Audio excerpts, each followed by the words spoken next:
Monsieur, je ne veux pas de jouets. Je veux un papa, dit la petite fille au PDG millionnaire. L'esplanade bourdonnait d'énergie. Des ballons dansaient dans la brise, de la musique sortait des enceintes et l'odeur du popcorn se mêlait à celle de la barbe à papa.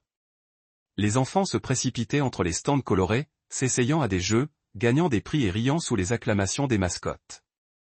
C'était le lancement de BrainBans, la nouvelle application éducative de Caleb Turner, qui promettait divertissement et apprentissage. Des tentes aux couleurs de la marque bordaient l'esplanade, remplies de tablettes de démonstration, de jouets et d'un personnel joyeux en chemise assortie. Un présentateur animait la foule. Bienvenue dans le futur de l'apprentissage. Mélissa se tenait au bord, serrant la main de sa fille de 6 ans, Mia. Sa veste bleu pâle semblait usée, la fermeture éclair haute malgré la chaleur. La robe de Mia était un peu courte, ses baskets usées. Ils venaient de passer lorsqu'ils aperçurent la foule. Et un panneau, jeu gratuit et prix. On peut regarder, maman, demanda Mia, les yeux écarquillés. Mélissa hésita. Ces événements n'étaient généralement pas destinés à des gens comme eux. Mais elle remarqua des bénévoles distribuant des sandwichs et des jus de fruits et hocha brièvement la tête. À l'intérieur, un membre du personnel s'agenouilla près de Mia et sourit. Envie d'essayer un jeu?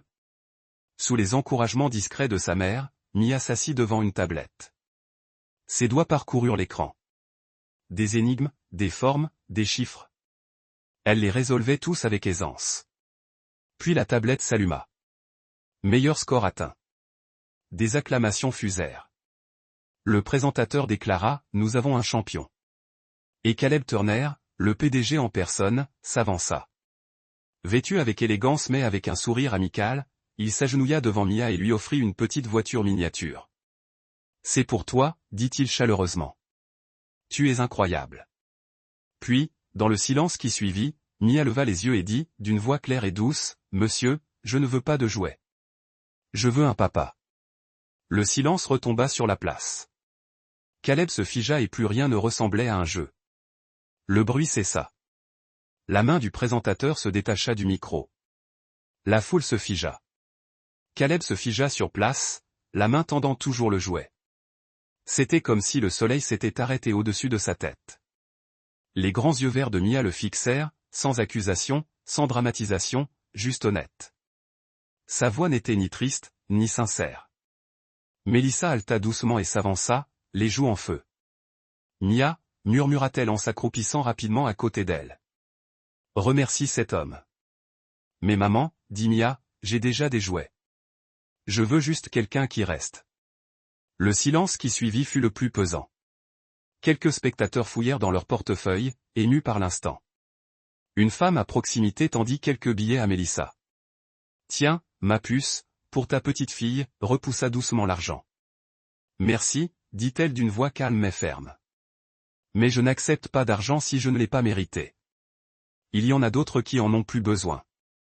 Elle se leva, un bras autour de Mia, prête à partir. Sa dignité était aussi évidente que son refus. Aucune honte, juste de la fierté.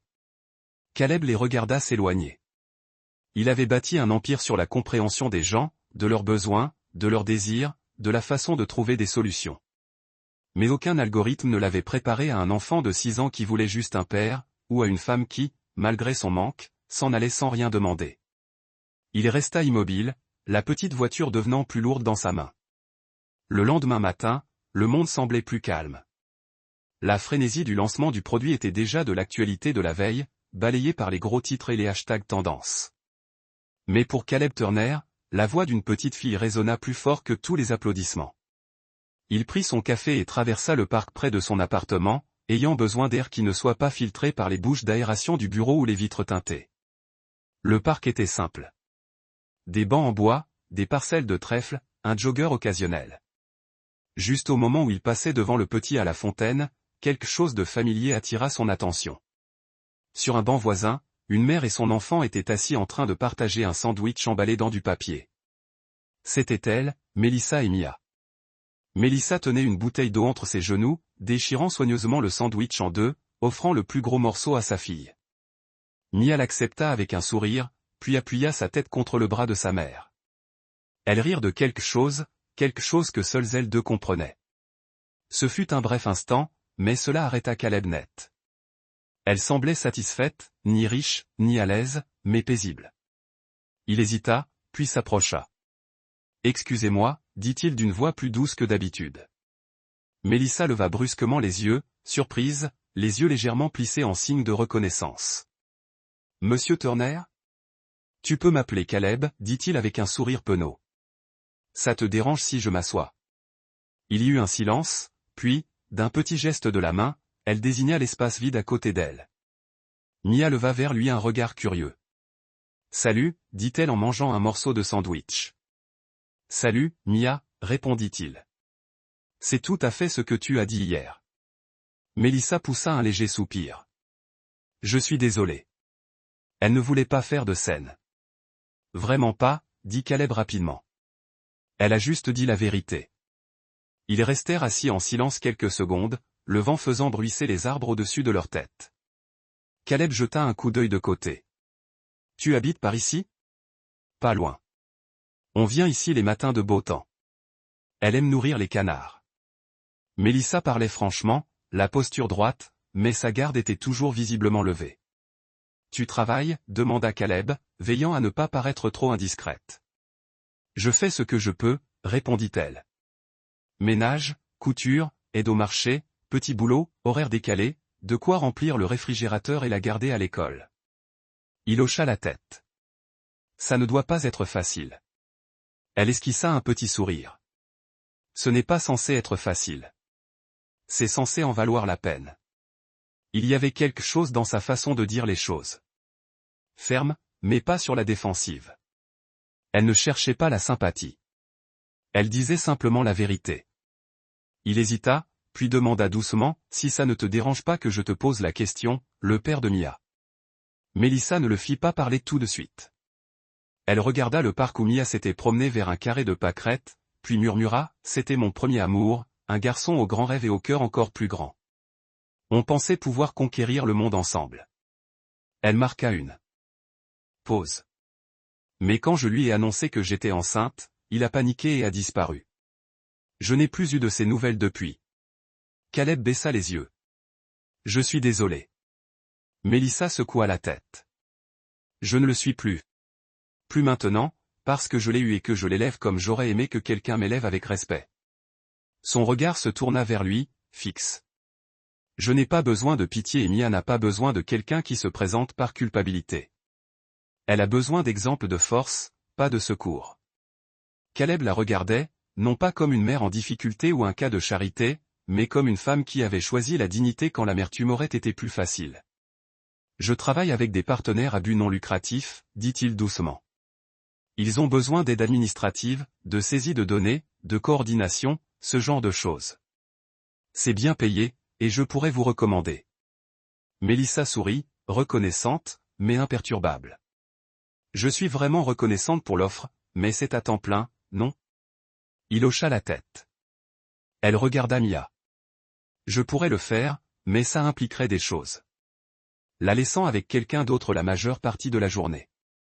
Elle est encore petite, et il y a des choses dans l'enfance qu'on n'a qu'une seule chance. » Elle croisa son regard à nouveau.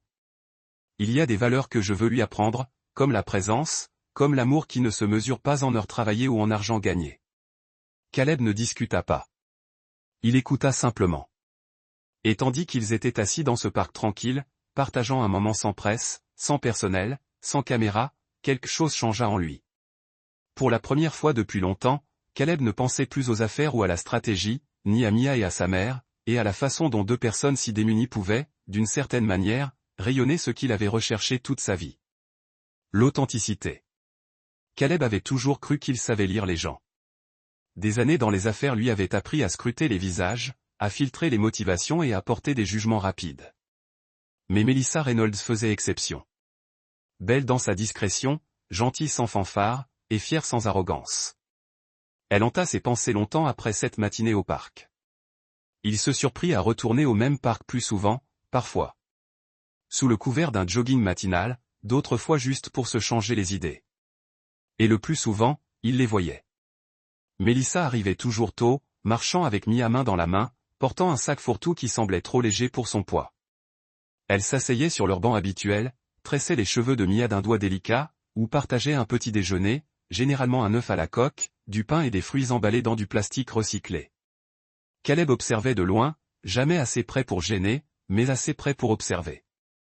Un matin, il vit Melissa aider une femme âgée avec un déambulateur à traverser le carrefour très fréquenté juste à l'extérieur du parc. Sans hésitation, sans gentillesse performative.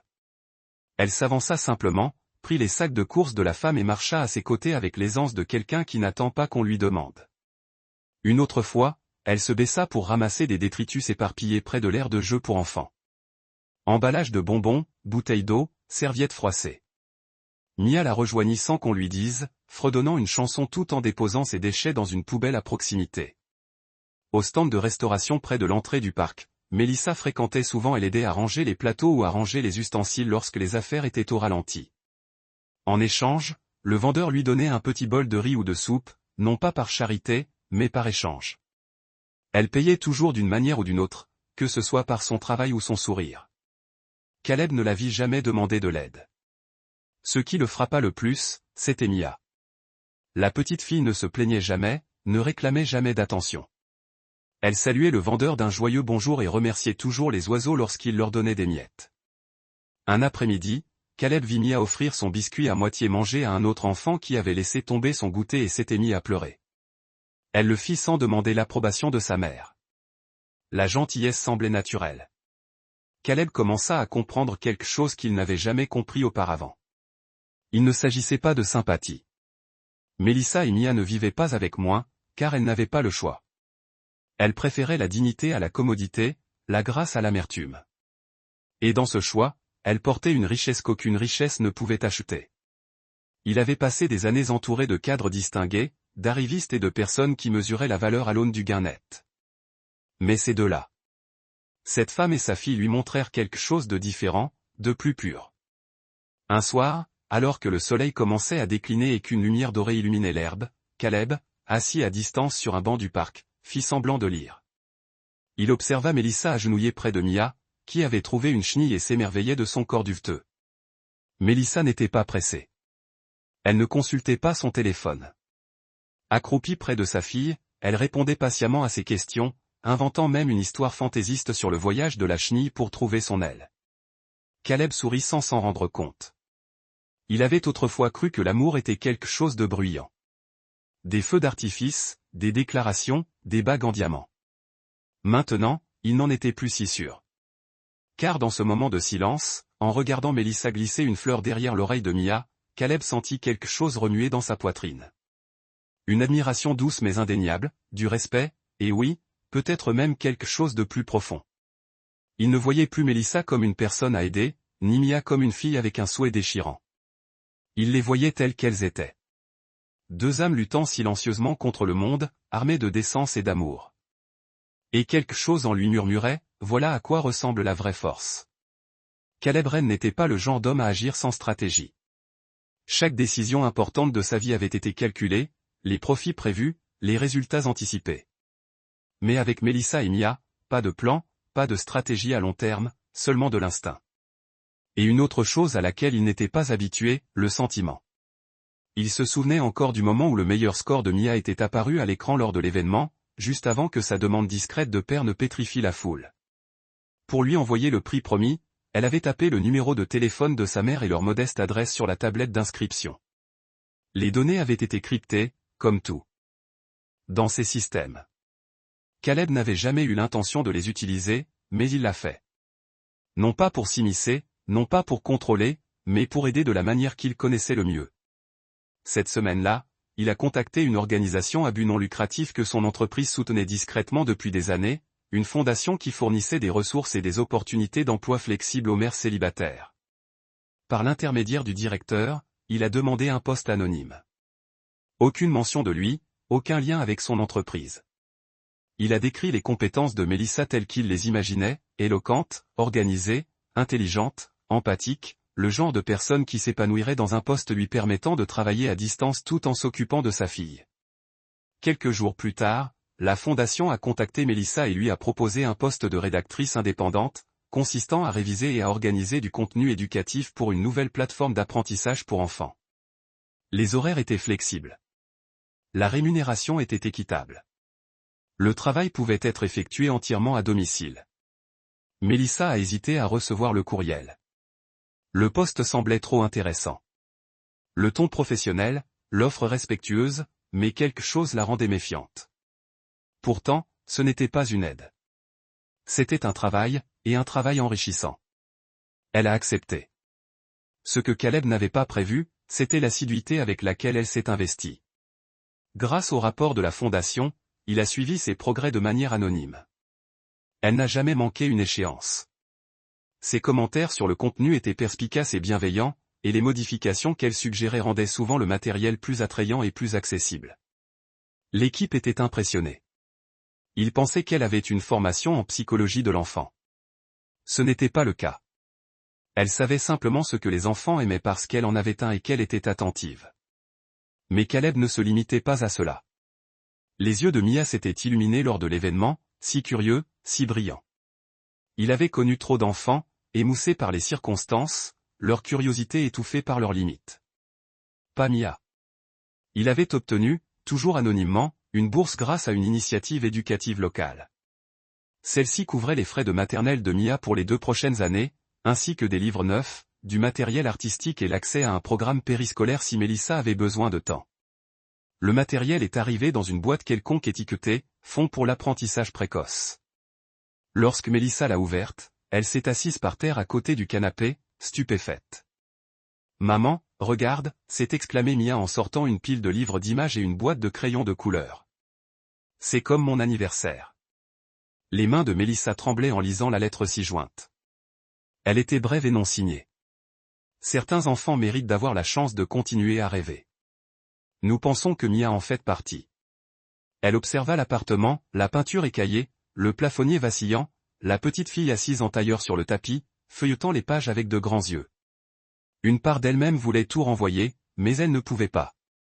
Pas quand cela signifiait donner à Mia plus que ce qu'elle avait jamais reçu. Elle ne chercha pas d'où cela venait. Elle ne posa pas de questions. Elle redoubla simplement d'efforts. Chaque soir, après avoir couché Mia, elle révisait les leçons, corrigeait les fiches, signalait les fautes de frappe et envoyait des suggestions chaleureuses à la rédaction. Elle préparait le thé et veillait après minuit pour respecter les délais. Elle était convaincue que si quelqu'un, n'importe qui, lui faisait suffisamment confiance pour lui donner cette chance, elle devait en être digne. Caleb savait qu'elle ne devinerait jamais que c'était lui. Mais ce n'était pas grave, car il ne s'agissait pas de reconnaissance.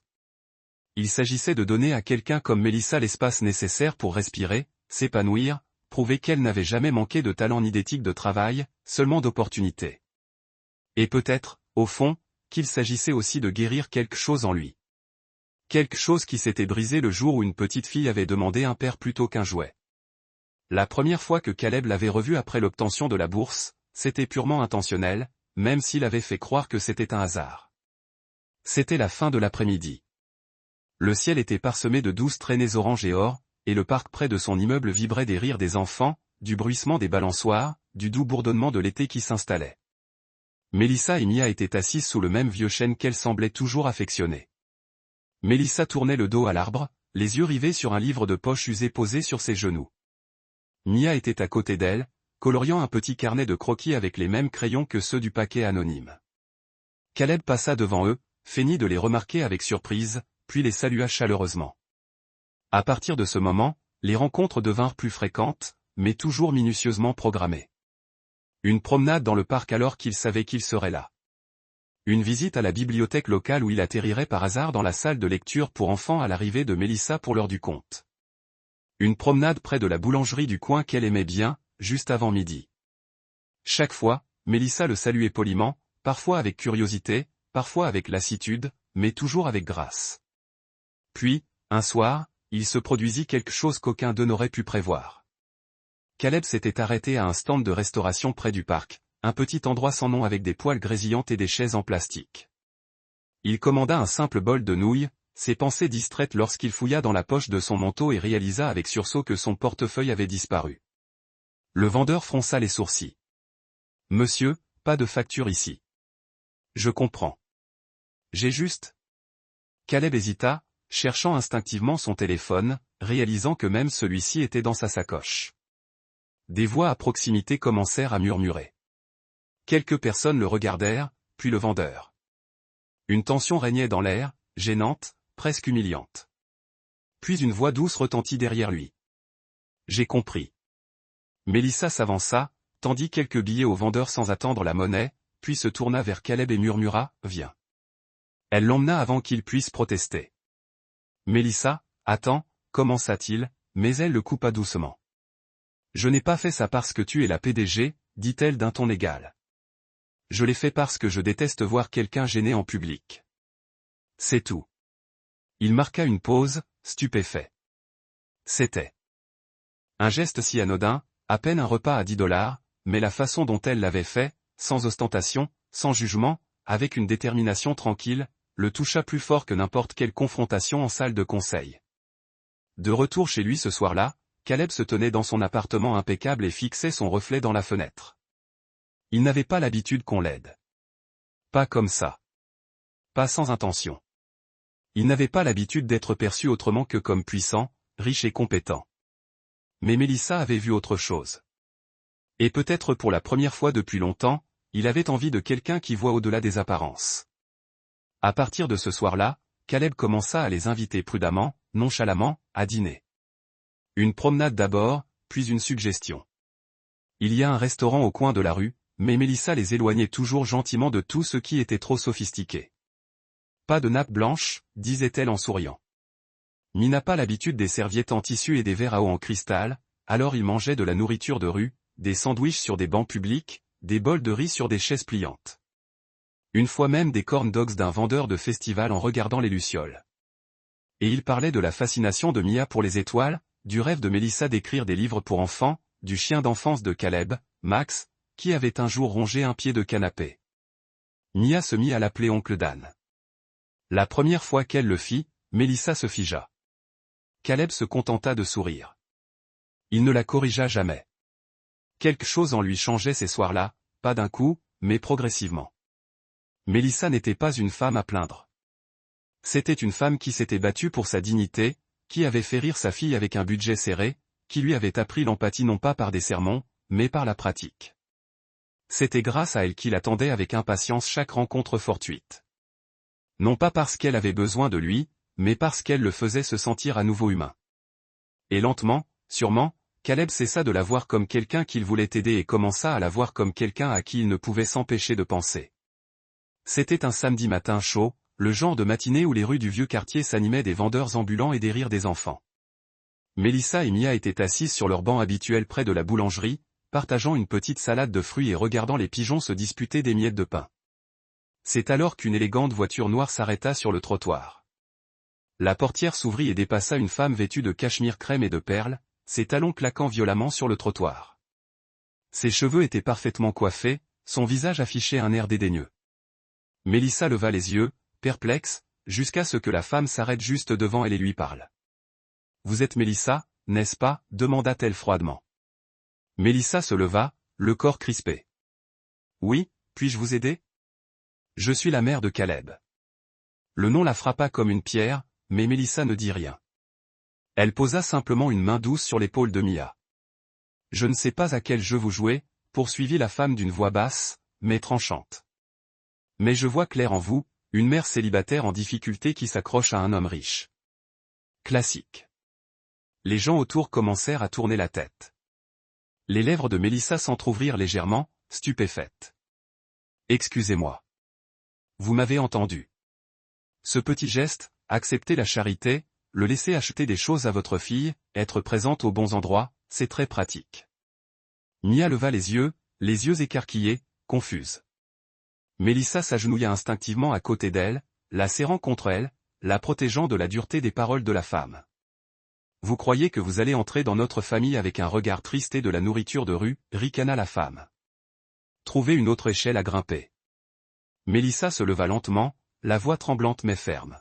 « Je ne sais pas ce que vous croyez savoir de moi, dit-elle, mais je n'ai jamais reniflé l'odeur de votre fils par pitié. Et je ne lui ai jamais rien demandé. »« Oh, s'il vous plaît, » railla la femme. « Tu n'étais pas obligé. » Mélissa prit la main de Mia. « Allez, ma chérie. On s'en va. Elles se retournèrent pour s'éloigner, mais après quelques pas, Mélissa s'arrêta. Elle se retourna, regarda la femme dans les yeux et dit d'une voix claire et ferme, « Je suis peut-être pauvre, mais ma fille ne grandira pas en se croyant inférieure à tout le monde. Elle ne grandira pas en pensant que sa mère a troqué sa dignité contre du réconfort. Nous n'avons besoin de la charité de personne, et encore moins de votre approbation. » Puis elle s'éloigna, les épaules droites, la tête haute. Elle ne pleura pas jusqu'à ce qu'il soit rentré à la maison, derrière une porte verrouillée, avec Mia faisant la sieste dans la pièce d'à accent grave côté. Et elle ne rappela pas Caleb. Ni ce jour-là, ni le lendemain. Caleb, en apprenant ce qui s'était passé, fut stupéfait. Il ignorait que sa mère avait retrouvé Mélissa. Il n'aurait jamais cru qu'elle irait aussi loin, mais il aurait dû. Il arpenta son appartement en silence, téléphone à la main, se repassant chaque mot que sa mère avait dû dire, imaginant le visage de Mélissa, sa douleur, sa colère, sa dignité face à l'humiliation. Il essaya de rappeler. Pas de réponse. Il envoya un message. « S'il vous plaît, laissez-moi vous expliquer, pas de réponse. » Et pour la première fois depuis des années, Caleb se sentit impuissant. Non pas parce qu'il n'avait aucun pouvoir, mais parce que toute la puissance du monde ne pouvait réparer ce qui avait été brisé à cet instant. Il était assis seul sur son balcon ce soir-là, à contempler les étoiles, se demandant s'il venait de perdre les seules personnes qui lui avaient donné l'impression d'être plus que son compte en banque. Il n'avait pas pleuré depuis la mort de son père. Mais ce soir-là, les larmes coulèrent. Douces, incontrôlables, car pour la première fois depuis longtemps, il avait trouvé quelque chose de vrai, et cela lui avait glissé entre les doigts. Le soleil commençait à disparaître sous l'horizon de la ville, projetant une douce teinte dorée sur le parc désert. Le bruit habituel des enfants qui jouent et des vendeurs ambulants qui crient s'était estompé avec la fin de la journée. Les balançoires étaient immobiles, les bancs à moitié plongés dans la pénombre. C'était calme, presque trop calme. Caleb se tenait au bord du chemin, scrutant le parc comme il le faisait depuis 2 soirs. Son cœur battait fort lorsqu'il aperçut une silhouette familière assise seule sur un banc de bois usé. Mélissa.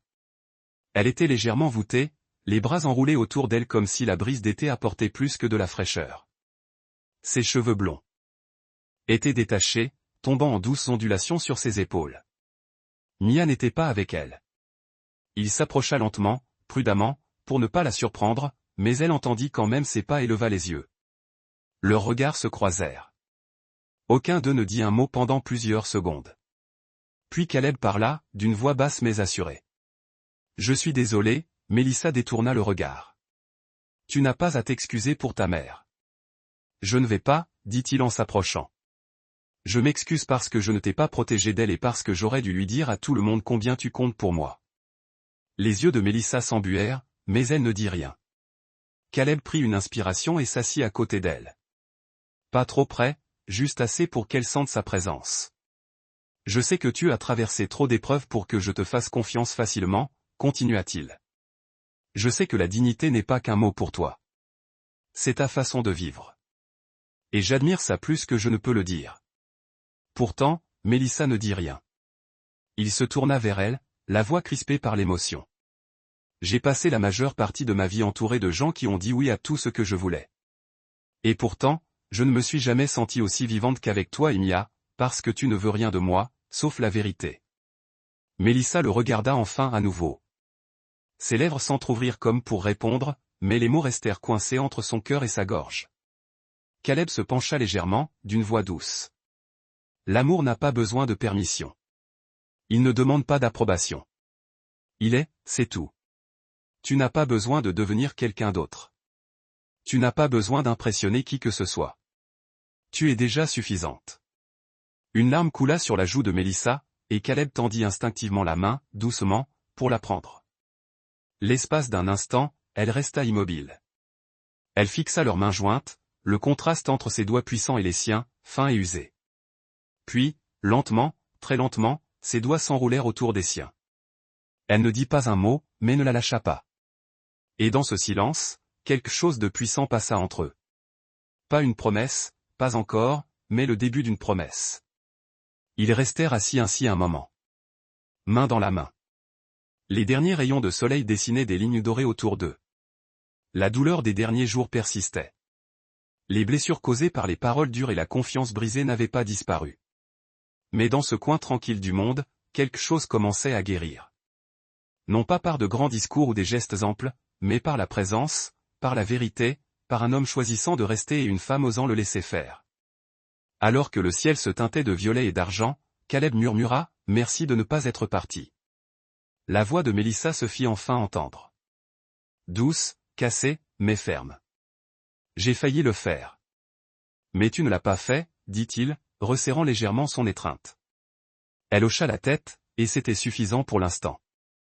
La sonnette retentit juste au moment où Mélissa finissait de mettre la table. Elle n'attendait personne. Caleb avait envoyé un texto plus tôt pour prévenir qu'il pourrait être en retard, et Mia fredonnait encore dans la salle de bain, se lavant les mains avant le dîner. Mélissa ouvrit la porte avec précaution, s'essuyant les mains sur un torchon. Une femme vêtue d'un manteau beige clair, ses cheveux grisonnants tirés en un chignon soigné, se tenait debout.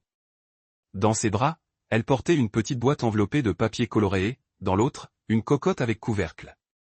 Mélissa se figea. Il lui fallut une seconde pour reconnaître la femme, la mère de Caleb. Pendant un long moment, aucune d'elles ne parla. Puis, sans un mot, la femme plus âgée tendit les deux mains, offrant la boîte et la nourriture. Son visage n'était ni chaleureux, ni froid. Son regard n'exprimait aucune excuse, ni aucun dédain, juste quelque chose de calme, de mesuré. De l'acceptation. Mélissa hésita avant de tendre la main, ses doigts effleurant ceux de la femme tandis qu'elle prenait les objets. « Merci, dit-elle doucement. » La mère de Caleb hocha la tête, puis regarda derrière elle vers les rires à l'intérieur. « Vous pouvez entrer, » dit Mélissa, surprise elle-même. Elles s'assirent pour dîner à la modeste table de Mélissa, avec ses chaises dépareillées. Mia était ravie du jouet. La boîte révélait une poupée toute simple aux cheveux blonds et à la robe rouge. « On dirait maman », gloussa Mia. Mélissa servit. Caleb arriva quelques instants plus tard, stupéfait de trouver sa mère déjà assise, discutant doucement de l'école avec Mia. Le dîner ne se déroula pas sans heurts. Il y eut des silences, des pauses, des regards attentifs, mais aucune tension non plus, juste une hésitation. Caleb tendit la main sous la table et serra celle de Mélissa. Elle la lui rendit. Pas besoin de mots. Après le repas, Mélissa insista pour faire la vaisselle. Caleb la rejoignit dans la petite cuisine, essuyant les assiettes, tandis que Mia restait à l'arrière, divertissant leur invité inattendu avec ses énigmes préférées. Le cliquetis des assiettes était rythmé, presque apaisant. « Tu crois qu'elle reviendra ?» demanda Caleb. Mélissa haussa les épaules. « Peut-être, peut-être pas. Mais elle est venue aujourd'hui. Ça suffit. » Il hocha la tête et posa une assiette sur l'égouttoir. Juste au moment où il terminait, Mia entra sur la pointe des pieds, tirant Caleb par la main. « À qui puis-je demander quelque chose ?» murmura-t-elle. « Bien sûr, mon petit, » dit Caleb en se penchant à sa hauteur. Mia se pencha et plaça sa main autour de son oreille comme si elle gardait un secret sacré. « Maintenant, peux-tu être mon papa ?» Le cœur de Caleb s'arrêta. Il leva les yeux vers Mélissa, dont les yeux brillaient de larmes retenues. Elle hocha légèrement la tête. Il se tourna vers Mia et l'embrassa doucement sur le front. « Papa est toujours là, princesse. » Mia rayonnait, enroulant ses petits bras autour de son cou. Plus tard dans la soirée, ils firent une longue promenade dans le parc voisin. Le ciel était orangé et doré, les arbres projetaient de longues ombres sur le chemin. Mélissa tenait la main gauche de Mia, Caleb la droite. Ils ne parlèrent pas beaucoup. Ils marchaient simplement. Le monde autour d'eux était calme et doux. Pas de photographe, pas de gros titres. Juste un homme, une femme et un enfant. Enfin, une famille. Ils s'arrêtèrent près de l'aire de jeu où Mia s'était enfuie à la poursuite des papillons et du soleil. Caleb se tourna vers Mélissa. « Es-tu heureuse ?» Elle sourit en regardant leur fille. « Je suis apaisé.